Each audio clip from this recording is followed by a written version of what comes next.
मी आज एक शब्द देतो तुम्हाला माऊलीदादांच्या या पवित्र आश्रमातून, देवस्थानामधून.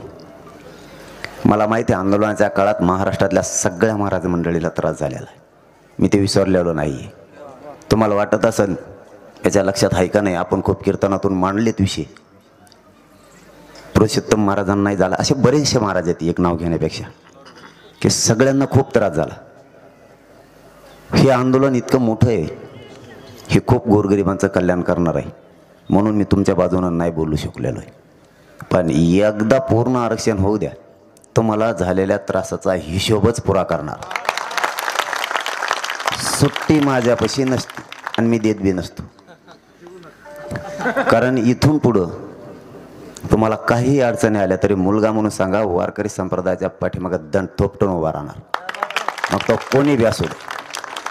पण आज तोंडाला लेकरांच्या घास आलाय म्हणून बोलत नाही आहे मी. मला वाटतं दिशा आंदोलनाची बदलू नाही म्हणून बोलत नाही. महाराज मंडळींना कितीही राज्यातल्या त्रास झाला, करा सण, हिशोब होईल, 100% हिशोब होईल, त्याची काळजी नका करू. कारण महाराज मंडळीनं सुद्धा खूप आंदोलन उचलून धरलेलं आहे. मी उपोषण सोडतानाचा किस्सा सांगतो तुम्हाला. मी किती म्हणतो मला माहिती आहे, माझ्या परिसराला माहिती आहे, त्यामुळे कोणी मला त्याची पावती द्यायची काही गरज नाही. मी कोणाचंच ऐकत नव्हतो, म्हणून नारायणगडाच्या मठाधिपतीसह 350 महाराज मंडळी आली, म्हणले पाणी प्यायला लागल. एका सेकंदाच्या आत पाणी पिलं. नसता सरकार मला दमलं होतं पाणी प्या म्हणून. शेवटी सरकारनं हात टेकले होते. आणि सांगायला नाही पाहिजे पण सांगतो, सगळे आपण आपल्या घराकडं मंत्रीसुद्धा निघून गेले होते. याचा अर्थ तुम्ही समजून घ्या किती टोकाला उपोषण गेलं होतं. पण शेवटी कोणी सांगितलं का माहीत नाही, का वारकरी संप्रदायांनाच वाटलं आपण धावून गेलो पाहिजेत, आणि ते धावून आले आणि मी अक्षरशः पाणी पिलो. पुन्हा पुन्हा प्याकायचं म्हणणं होतं, पुन्हा पुन्हा काय पितो, डबल. पहिल्यांदा वारकऱ्यांच्यात मानतो म्हणूनच पिलो होतो ना, तो हाताने प्यायचं होतं पुन्हा. मग डोकं फिरलेलं असतं पहिलंच. कारण मी वारकरी धर्माला मानतोय, पण वारकरी धर्मात दोन्ही सांगितलेलं आहे. मग गोडी चलत तर चलून देईन ती नाताळाच्या माठी हानकाठी म्हणून दानकाठी ठेवून, मग मी दोन्ही तर मोडतो. असो, ज्याचा त्याला ज्याच्या त्याचा धर्माचा अभिमान असला पाहिजे, तसा मलाही माझ्या हिंदू धर्माचा गर्व पण आहे आणि स्वाभिमान पण. मी ते नाही बदल करू शकत. दुसरं असं की मी या व्यासपीठावर नाही बोलत. त्या धर्ममंडपातून या वारकरी संप्रदायाच्या व्यासपीठावर मी कधीच एका जातीचं बोलत नाही. हे मी पहिल्यापासूनचा मला स्वतःला नियम घालून घेतलेला. एवढंच एक व्यासपीठ असं आहे वारकरी संप्रदायाचं, की इथं सगळ्या जाती धर्माचे लोक गुण्या गोविंदाने नांदतात. इथं माईक हातात दिला म्हणून माझ्यासाठी किंवा माझ्या जातीसाठी मी स्वार्थाचं बोलायचं मी कधीच बोललेलो नाही. आणि वारकरी संप्रदायाने संस्कृती जपलेली, जतन केलेली आणि आपल्याला शिकवलेली. जर या वारकरी संप्रदायाच्या पवित्र व्यासपीठाला जर जातीचा डाग लागला तर तुम्हाला सांगतो, संस्कृती शिकवायला, नियम शिकवायला आपल्याला कोणीच राहणार नाही. इथं कुठल्याच परिस्थितीत जात नाही येऊ द्यायची. जातीवर बोलला की त्याला व्यासपीठाच्या खाली उतरायचं. मी जरी असलो तरी इथं नाही जाती येऊ द्यायची. एवढीच एकच जागा या विश्वाच्या पाठीवर, एवढीच पृथ्वीतलावर राहिली, इथं जातीयवाद होत नाही. जर याला स्वतःच्या स्वार्थासाठी जर असा कोणी येऊन माईक हातात घेऊन जातीचं बोलत गेला तर धर्मावरही पुन्हा संकट उभा राहू शकतं आणि संस्कृतीसुद्धा कोणी ऐकून घेणार नाही. खरे वारकरी संप्रदायाने आपल्याला ही शिकवण दिलेली की इथं जातीवाद नको. महाराजांना बोलण्याचा अधिकार आहे, पण ज्या वारकरी संप्रदायाचे आम्ही शिष्य आहेत, आम्हाला अधिकार नाही या नारदाच्या गादीवर हे बोलायचं. ते आरक्षणावर बोलू शकतात, कशावर बोलायचं तो त्यांचा अधिकार आहे. पण मी एकदाही बोला म्हणले तरी बोललो नाही. आणि इथं सुद्धा तुमची अपेक्षा असली तरीही मी नाही बोलणार. मला जातीवर बोलायला खूप व्यासपीठ आहे, तिथून बोलेल मी. या व्यासपीठावर नाही. वारकरी संप्रदायाचे नियम पाळण्याची जबाबदारी आपल्याच खांद्यावर आहे. किमान एवढे तरी नियम पाळा. ह्या साऊंडच्या आत तरी चपला आणू नका. साऊंडच्या आत सुद्धा चपला आणल्यात तुम्ही. आपल्या धर्माचा नियम जर आपण नाही पाळला तर बोलायला सुद्धा कोणी नाही राहणार आपल्याला. आपली मगरुरी आपल्या घरी, धर्माच्या मंडपात आणि वारकरी संप्रदायाच्या मंडपात नाही. इथं झुकूनच वागायला लागल. तुमचा कणा किती ताट असला तरी इथं जर तुम्ही झुकला नाहीत तर धर्म संपवायला तुम्हीच जबाबदार असणार आहेत. म्हणून आपल्याला सगळे नियम पाळून काम करायला लागते. मी कित्येक तरी मोठमोठ्या सप्ताहाला भेटी दिल्यात, पण मी नाही उभा राहिलो आणखीन आणि बोललो सुद्धा नाही. बोललो माझ्या पद्धतीनं शुभेच्छा. आणि तुम्हाला खरंच सांगायचं जर ठरलं, मला वारकरी संप्रदायाच्या व्यासपीठावर बोलता येत नाही आणि लग्नात मला म्हणतात आशीर्वाद द्या, मला तिथं बोलता येत नाही. मला फक्त आरक्षणावर बोलता येतं. मग आरक्षणावर सांगा तुम्ही खपाखप बोलतो मी, पण मला इकडं काय मेळ जुळत नाही. आणखी मी हळूहळू शिकवतो, त्याला टाईम लागेल थोडा. आणखी वारकरी संप्रदायाला मायबाप आपणच जपा. आता विषय राहिला श्रीमंत झालो असतो, ते तर व्हायचं नाही मग मला. तेच तो प्रॉब्लेम आहे मा. जसं हिंदीचं मग जमत नाही तसं पैशाचं मग जमत नाही. आपल्याकडे कवा कर्जच असतं.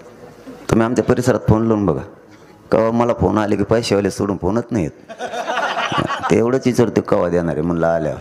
त्याला माहिती आहे जवळ येत नाहीत, गेले तर जमायत आले. कारण आपण उभं आयुष्य समाजासाठी दिलेलं आहे, वाईट काम केलं नाही आणि सगळं इथून पुढचं आयुष्य समाजासाठीच अर्पण केलेलं आहे. म्हणून 7 महिने झाले आणखीन उंबऱ्याला सुद्धा शिवलो नाही. माझं कुटुंब मी बाजूला सारून समाजाला मायबाप मानलेलं आहे. आणि ज्या समाजाला मायबाप मानलं त्यांच्याशी गद्दारी मी नाही करू शकत. माझा स्वार्थ मी साधील. माझे 2 लेकरं सुखात राहतील, मग करोडो लेकरांचं वाटोळं करून त्यांचं पाप डोक्यावर घेऊन मी फिरू रस्त्यानं कसं. म्हणून सरकारची जी अडचण आहे की मी त्यांना मॅनेज होत नाही आणि फुटत नाही विलाजे, कारण माझी निष्ठा माझ्या समाजावर आहे. समाज माझं दैवत आहे. दैवताशी दगाफटका मी नाही करू शकत. मी काय चूक करतोय? इमानदारीनं समाजाचं काम करतो, ही का माझी चूक आहे का? आता मला परवा कळालं की माझी मुलगी सुद्धा संभाजीनगरला ॲडमिट आहे. मला माहीत सुद्धा होत नाही की कुठं काय चाललंय. मी संभाजीनगरच्या दौऱ्यावर असतानाही मी अगोदर समाजाचे कार्यक्रम केले. अगोदर मुलीकडं नाही गेलो, दुसऱ्या दिवशी गेलो. काल बीड जिल्ह्याच्या दौऱ्यावर होतो, त्यावेळेस आईचं ऑपरेशन आहे बीडला वीर हॉस्पिटलला म्हणून कळालं. तेही मला माहीत नव्हतं. अगोदर समाजालाच महत्त्व दिलं, अगोदर समाजाचे कार्यक्रम केले, नंतर 10 मिनिटं आईला भेटलो आणि पुन्हा आलो. मी कुटुंबाला कधीच महत्त्व दिलं नाही.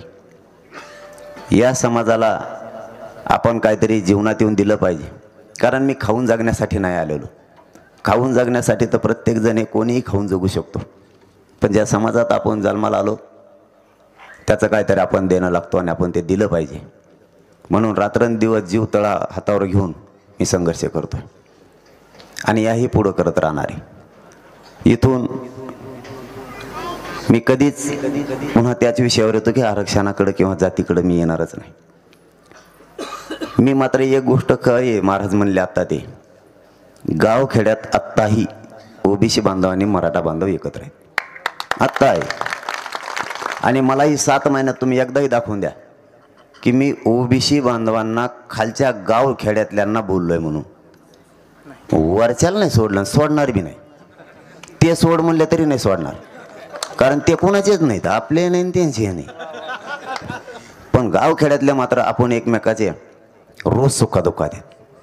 दर दिवस मोटर जरी जळाली एकामेकाची तरी एकामेकाला पाणी देतात शेताला. आजही हे जर मोटरसायकलवर कुठं लग्नाला चालले ना, दोघं 50-50 पेट्रोल टाकी दे गाडीला. त्याने जर आज चहा पाजला तर उद्या हेव पाहिजे तू, आणि नाही पाहिजे कचाकच घोडे लावते त्या एकामेकाला. इतकं प्रेम आहे त्यांचं एकमेकावर. ते आजही यांनी किती आपल्यात दुरावा निर्माण करायचा प्रयत्न केला तरी नाही होत. आणि मी तरी सांगतो तुम्हाला, मी नाही होऊ देणार. मुस्लिम बांधव आपल्यासोबत आहे, बौद्ध बांधव आपल्यासोबत आहे, धनगर बांधव, वंजारी बांधव, ओबीसी बांधव, सगळा 12 बलुतेदार सगळेचे सगळे सोबत आहेत. ते नाही हटत आपण. मला तर असं सांगतो की पुढच्या वेळेचा जो आपला सोहळा राहणार आहे त्या सोहळ्याला आपण आणखीन मोठं ग्राउंड करू. आम्ही ते कोण आव्हान करतो, होऊन जाऊ द्या एकदा. असा मोठा मीडिया तर माझ्या संगच असते, त्याचं तर काही टेन्शनच नाही. एकदा मोठा सोहळा करा, राज्यभरातून सगळे बांधव येतील. आता दुसऱ्यांदा सोहळा होतोय परत. आम्हाला अपेक्षित होतं त्यापेक्षा जास्त लोक यायला लागलेत. आज मला या कीर्तन महोत्सवाला आपल्या भेट देऊन खरंच आनंद वाटला. मला पण लय दिवसाचं बघायचं होतं. तुम्ही मला बघत होते, मी बी बघत होतो मोबाईलवर तुम्हाला. मी मला मोठा मानतच नाही आणि कधी मानणार बी नाही. मी समाजाला मायबाप मानलेलं आहे. मग मलाही लेकरू म्हणून त्यांच्या करंगळीला धरून चालावं लागणार आहे. त्यांच्या डोक्यावर बसणारी अवलाद माझी नाही आहे. त्यांच्या पायाशी राहूनच त्यांच्या लेकरांना न्याय देण्याच्या भूमिका मी पार पाडतो. मात्र एक गोष्ट खरी आहे, मी वारकरी संप्रदायाला मानतो, मी हिंदू धर्माला मानतो.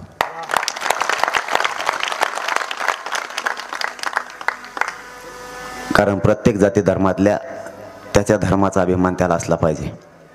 मुस्लिम बांधव असो, बौद्ध धर्म असो, ज्याच्या त्याला त्या धर्माचा अभिमान असला पाहिजे. तसा मलाही माझ्या हिंदू धर्माचा गर्व पण आहे आणि स्वाभिमान पण. मी ते नाही बदल करू शकत. दुसरं असं की मी या व्यासपीठावर नाही बोलत. त्या धर्ममंडपातून या वारकरी संप्रदायाच्या व्यासपीठावर मी कधीच एका जातीचं बोलत नाही. ही मी पहिल्यापासूनचा मला स्वतःला नियम घालून घेतलेला. एवढंच एक व्यासपीठ असं आहे वारकरी संप्रदायाचं की इथं सगळ्या जाती धर्माचे लोक गुण्यागोविंदाने नांदतात.